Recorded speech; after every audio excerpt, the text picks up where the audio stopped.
불이 났습니다. 그런데 이게 단순 불이 아니었습니다. 안진용 기자님. 네, 그저께 밤으로 가보겠습니다. 지난 14일 오후 9시 40분경 서울 양천구의 한 다세대 주택에서 화재가 발생했습니다. 네. 불이 났다는 주민의 신고를 받고 구급차 한 대와 소방차 2대가 연이어 출동했는데요. 어허. 불은 20분 만에 꺼졌습니다. 하지만 불이 난 집안에 있던 70대 여성이 숨진 채 발견됐습니다. 이 여성은 이 집에서 혼자 거주 중이었던 것으로 전해졌습니다. 아이고, 혼자 살던 70대 어르신, 이른바 독거노인이었나 봐요. 안타깝게 지금 숨진 채 발견됐는데, 그럼 다른 이웃들은 상황이 어땠을까 얘기 들어보시고 이어가 보도록 하겠습니다. 돌아가실 분은 절대 아니었어요. 그리고 너무나 사람이 좋았어요.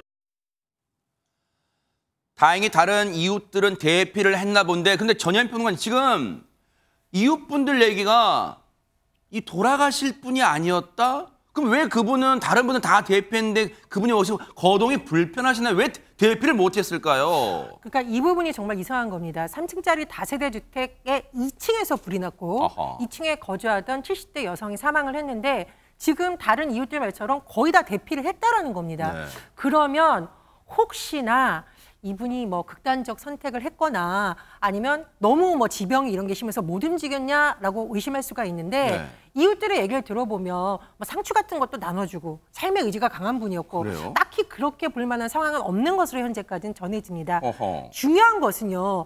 불이 20분 만에 꺼졌는데 어떻게 이렇게 2분만 사망을 했을까?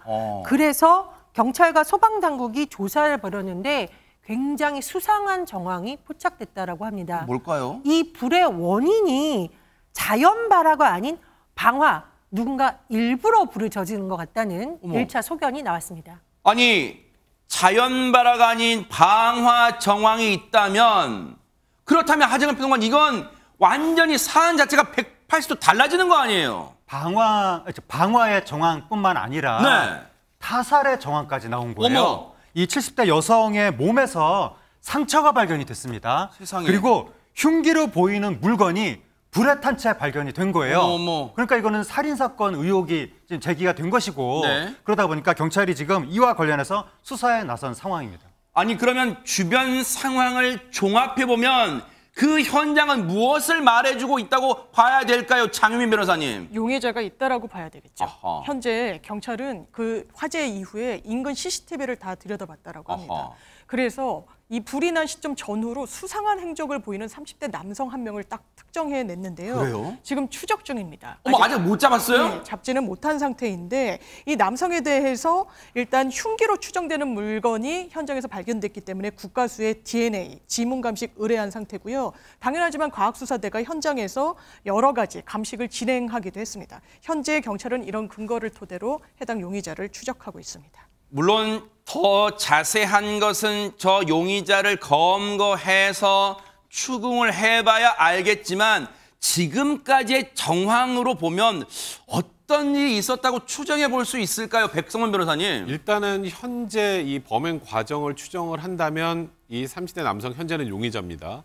그러니까 피해자를 살해한 이후에 흉기를 이용해 살해한 이후에 그러니까 살해한 현장에 대한 증거를 인멸할 의도로 방화를 한 것이 아닌가라고 지금 볼 수 있는 상황인데 지금 뭐 다들 설명을 해주셨습니다만 이 용의자의 행동이 진짜 흉기를 이용해서 살해한 것을 진짜로 확인하려면 네. 지금 피해자의 몸에 난 상흔 그러니까 상처가 불에 의해서 난 것인지 아니면 그 현장에 있었던 흉기로 추정되는 물체를 통해 난 것인지 그 부분을 확인을 해야겠죠. 그래서 일단은 시신의 부검을 통해서 정확하게 그 원인을 파악하려고 하는 것 같고요. 네. 일단 이 30대 용의자, 이 남성도 이 같은 다세대 주택에 거주하는 사람이고 아하. 그리고 뭔가 이웃 간의 다툼이 있었던 것 같습니다. 그 구체적인 내용은 정확하게 나오지 않았는데 네. 일단 뭐 금전적인 그런 관계는 없었던 것으로 보이고 네. 그런 동기를 가지고 이 피해자를 살해한 후에 방화한 것이 아닌가 현재 추정하고 있는 상황입니다. 정말 사망한 70대 여성이 범죄의 피해자라면요. 반드시 지금 이 용의자를 검거해서 그 원인을, 사건 경위를 밝혀내야만 이 피해자의 억울함을 그나마 조금은 풀 수 있지 않을까 그런 생각해 봅니다. 검거됐다는 소식 들려오길 정말 기대를 해보겠습니다. 보고 계십니까? 대박 사건. 네, 안녕하십니까, 김명준입니다. 여러분과 함께하는 뉴스파이터. 다양한 소식과 뉴스를 보고 싶으시면 화면 오른쪽을 꾹 눌러 구독해 주시길 바랍니다. TV로도 유튜브로도 여러분께 한 발 더 다가가겠습니다. MBN 뉴스와 뉴스파이터를 사랑해 주셔서 고맙습니다.